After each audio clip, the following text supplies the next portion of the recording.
So I have a few things to say, but I'm tired of posting everything that I'm feeling on in writing on Facebook. So I'm gonna say a few things through this video. Firstly, I've had an issue recently with seeing on the news reports of arresting individuals for attending parties and um, businesses like bars and stuff like that. The business owners being arrested for being remaining open. Now, I totally agree that people should remain at home, and the bar owners are very stupid and heartless also for remaining open just for the sake of making a few sales. Because, of course, this is a dangerous time that we are facing through this pandemic with the coronavirus. It's very contagious. It's a deadly disease, especially to those with weak immune systems and those that are older in age. So it's not like I don't agree that people shouldn't stay at home. My issue pertaining to that is though the government has made or has put in place measures to release um, individuals from the prisons who were convicted or who have been charged for non-violent crimes, and they are putting efforts in place to release these individuals.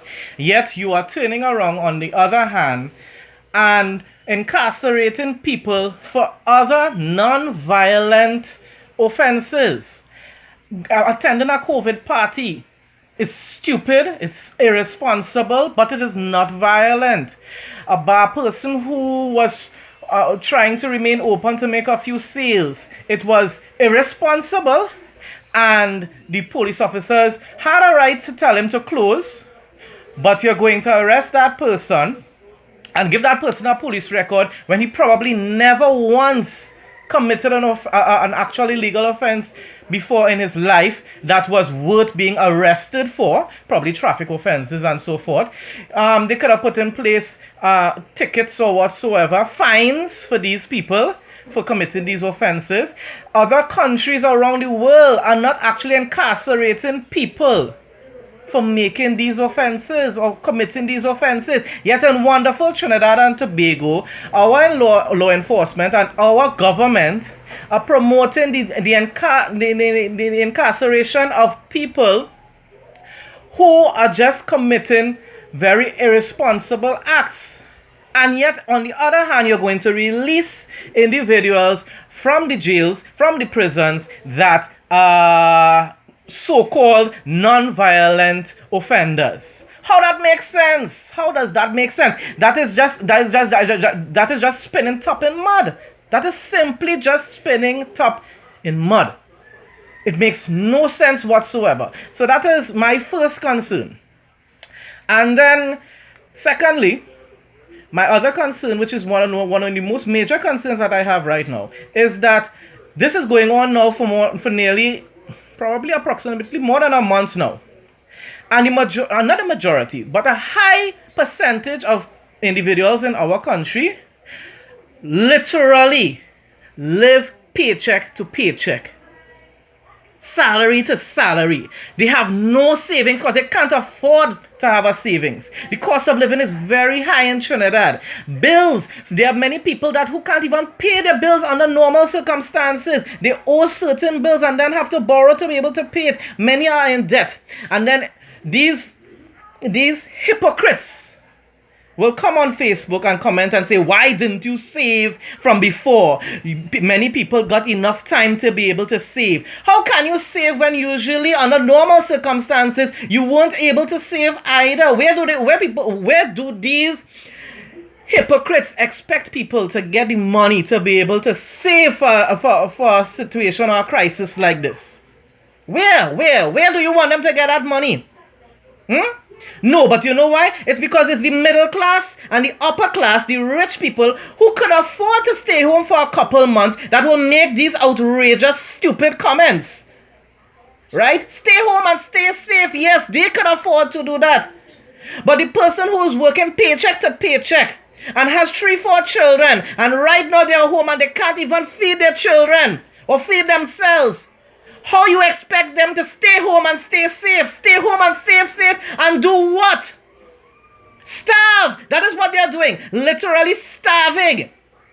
That is what people are doing right now in this country. They're literally starving. And all people are studying to say is stay your ass home and stay safe. Stay your ass home and stay safe. But you have nothing in your house to feed yourself or your children. Nothing. Nothing at all. Right? But yet they will continue telling you, oh, listen to the guidelines. Listen to the government. Listen to Gary Griffith. Because Gary Griffith is God. Right? Gary Griffith is God. He's just doing his job. He's just doing his job by telling everyone to stay home and obey the laws of the land. Right? Yes, that's what we are doing. We are staying home. We are obeying the laws of the land. But we are also seeking help. Because many of us don't have a means to any sort of finances right now. And yet it's just a few hundred people in each constituency that getting food cards or getting grants. You have to apply online for these grants, yet the documents are not formatted for online application. And then they are telling us take snapshots of this and take snapshots of that. When certain parts of the grants, you have to get recommendations from people. Where the hell? You're telling me to stay home and stay safe, but you want me to go and ask people for recommendations? In a time like this, you have used the same old forms that you would usually require people to fill out for a crisis like this. And then when people get angry now and saying anything, it's because, oh, you know what it is you saying, and you anti this and you anti government and you promoting criminal behavior. I'm not promoting any criminal behavior. How am I promoting any criminal behavior? I telling anybody to do anything illegal? No, I am not. I'm not telling anyone to go out there and do anything criminal. I agree, let us stay home. I have been home for more than a month now. Right? I have been home for more than a month now. I'm not disobeying the law. I only go out just to be able to buy groceries and come back. So at the end of the day, I'm not telling anyone to disobey the law. But it's hypocrisy when people like Gary Griffith, who is the one that enforcing the law and telling people they have to stay home, and his officers are telling people, get off the roads, you cannot sell this, or you cannot do this, you cannot do that, you have to go home and stay safe, otherwise you will contract the coronavirus, or that you will spread it to other people. You are telling people stay home and stay safe, but yet you are not providing the means for them to be able to at least have food to eat. How does that make sense? How could that be something that shows any compassion for people? And then when I post something now on a particular page, people condemning me and telling me, oh, I stupid and I don't know what it is I saying, and I talking rum shop talk. I am talking rum shop talk. When I'm speaking about something that is in the newspapers, how so many people in various constituencies in Trinidad and Tobago are literally starving right now. Literally starving right now. But I causing confusion, and I am speaking out of timing. Right? And then Gary Griffith himself commented on my post and said, I am in my little world. My little world? No, sir. No, sir. You are the one that are in your little rich world. Right? You probably never knew what it is to go walking down the road with a shoe that have a hole. Right? Have a hole under the sole of your feet. I know how that is. I have gone through that many times in my life. I know what it is to go through that. I know what it is to be poor. So as much as I am not starving, and as much as I know that I have family that will help me, If I need help, I could be able to sympathize with those who are even less fortunate than me. Right? I have people that still care for me. I had customers from my little shop that felt sorry for me and gave me money. And that is how I could be able to still survive these past few weeks. Right? That's the only reason why. And then besides that, I have two sisters who will never see me starving and leave me to starve. They will feed me.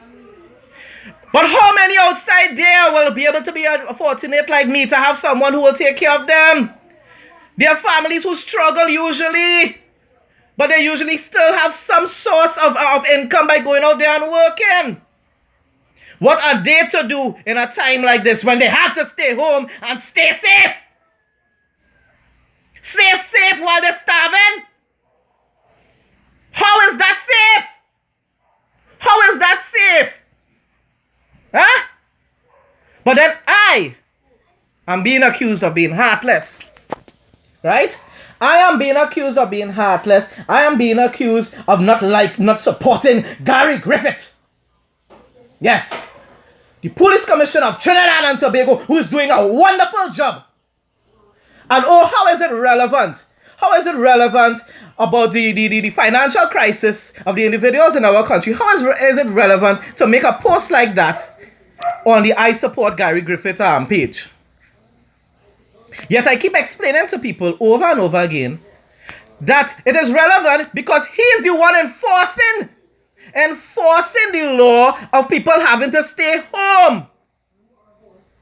His officers are the ones that are telling people, no, they cannot go out and even do construction work. No, they cannot go out and cut somebody hair. They cannot, the barbers, the hairdressers can't go and make $1. Right? They have to stay home. And he's the one telling them that they have to stay home. So how is he not directly involved? He's damn well involved. He is involved. And therefore he's supposed to have some kind of compassion for people and come out and say, listen, I want people to obey the law, stay home, but at the end of the day, there's much more needed to be done to help those less fortunate in our society. That is what he's supposed to be saying. And when he sees somebody like me make a post on that site, he should have come out and say, sir or brother, I understand your situation. Okay?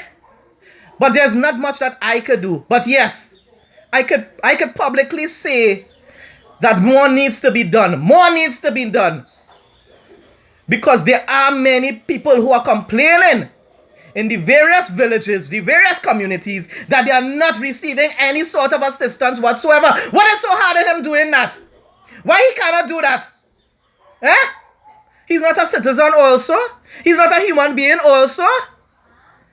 He can show some sort of compassion and understanding and show people that, listen, although I'm the Commissioner of Police and although, yes, I have to enforce the laws, I understand that people are going through a terrible ordeal right now. And many do not know how they can really stay home and stay safe when they have no money whatsoever in their pockets. People talking about charity. How much charity? How much people are going to be able to donate? How many people are going to be able to donate? That is the responsibility of the government to provide for the nation right now. That is their responsibility because they are the ones that have instructed people to stay home. So if you want people to stay home, then provide for them. But they don't care because you know why? They have savings. They have money. So they can afford to stay home for 2-3 months and it's not going to bother them. And their salaries are intact. Gary Griffith's salary is intact. Yes. He goes out every day and he does lots of hard work. And he's doing a good job to an extent controlling crime. He could do a lot more because he's doing nothing to get rid of a lot of the rogue officers. The ones that get exposed, yes, he claims he's getting rid of them. But what about the normal corrupt officers or the normal officers who believe they are above the law? Who speed everywhere they go in, they have to be speeding. Who breaking all the traffic laws. Right? What about them? What about them who parking on the wrong sides of the roads when going to buy something to eat? That's an emergency? How is that an emergency? When you're parking on the wrong side of the road to buy a roti, or parking on the wrong side of the road to go in the ATM to withdraw money, that is an emergency? No. And then the police partners would pass and they wouldn't tell them nothing. Whether they're in the police vehicle or even in the private vehicle, they will never give them a ticket or tell them to move if they're in the private vehicle. And if it is they're in the police vehicle, well, of course, definitely they're not going to tell them nothing. Why? Because it's a police vehicle that can park anywhere. Yes. And when they're transporting the prisoners, what are they doing? They're speeding, bullying people and cussing people to move to the side. People have to be riding the pavements to be able to get out of their way. That is law and order, while being cursed and bullied and watched upon as though you're committing a crime because you haven't moved fast enough. You have nowhere to go. But they're watching you with these beast face as though they want to beat you and arrest you because you ain't moved fast enough and you ain't right on the pavement for them to come with the bullying self with the prisoners. Right? Yeah. That is law and order. That is what we're supposed to admire and love about the policemen and policewomen in our country. I'm not saying all bad. I have a few police friends, and quite a few of them are quite nice and good. Right? So I'm not saying all are bad. But even the good ones, what they do, they remain silent. They will never condemn all the hypocrisy and the unfair treatment, right, that a lot of their officers, their fellow officers do to citizens. They will never say anything. No. Because why? They probably fear what? Losing their job or being bullied, right? Being persecuted. So they won't say anything. But the majority believe they are above the law. They will arrest you and curse you while arresting you. I have seen it in the past where they arrest people for committing, for speaking obscene language and cursing the same people they are arresting while they're telling them that they are being arrested for obscene language. Yet they're using the obscene language. And I asked the officer at the time, I said, so sir, is it legal for officers to be using obscene language while arresting citizens? He said one word. Not one word. Why? Because they are above the law. Because they are gods unto themselves. No one can tell them what to do. They can do anything that they please. They can speed how much they want. They can break all traffic laws as much as they want. Because they are above the law. They are a law unto themselves. So that is my issue. That is my main issue right now. Right? It's the hypocrisy of people in this country. The hypocrisy. The rich and the middle class could afford to tell people, stay home, stay safe. You're a jackass if you go outside there. Yes. You know why? Because as I said before, you all have savings. You all have money. So you could afford to ban your belly, eat little, and live long. But for those who are accustomed banning the belly all the years, while they had their little jobs that paid next to nothing, what about them? What about them? Who usually before the month ends or the fortnight ends, they already don't have any money to probably sometimes even travel to work. They have to borrow money to travel. And you know what will be the first thing people will say? Well, that's because you're drinking out and you're liming out your money. No brother, no sister. There are many who are responsible individuals. But the cost of living is so high that after buying necessities for their homes and paying their bills, they have no money left. So in a time like this, when since March, people have had to start staying home, and we are now almost in the middle of April. As a matter of fact, we are in the middle of April. And people still have to stay home, yet they don't know where they're going to get money from. And most of them won't qualify for loans Most of them won't qualify to be able to get money borrowed. Many of them are already in debt, owing people, owing money lenders, owing whoever. But you expect them to continue staying home and staying safe, right? While they have nothing to eat in their homes. Nothing. It's on the newspapers. I'm not just coming up with some sort of false allegations, I'm not just coming up with things just for politics, I don't give a damn about politics. I don't give a damn about that. What I care about is seeing if people really have a heart outside here, and people really don't, boy. People really don't. Those who don't know what it is to experience poverty, they will never understand. They will never understand the frustration that people like me and those who are far less fortunate than I am. People like that, I could sympathize with and I could understand, because I also know what it is to be poor. My whole life. Up to now, I can't afford to even plaster my own place. Why? Because I'm poor. But then some idiots will accuse me of drinking out my money and liming it out and spending it on Spanish woman and all kind of stupidness they saying. You don't even know me, but you're making those accusations. Why? Because I'm speaking the truth, the reality of things. God have mercy on these people who all they care about is being right. Yes, the coronavirus is dangerous. Yes, we need to stay home. We need to take precautions. But how long will the poor remain silent in this country while they literally starve to death?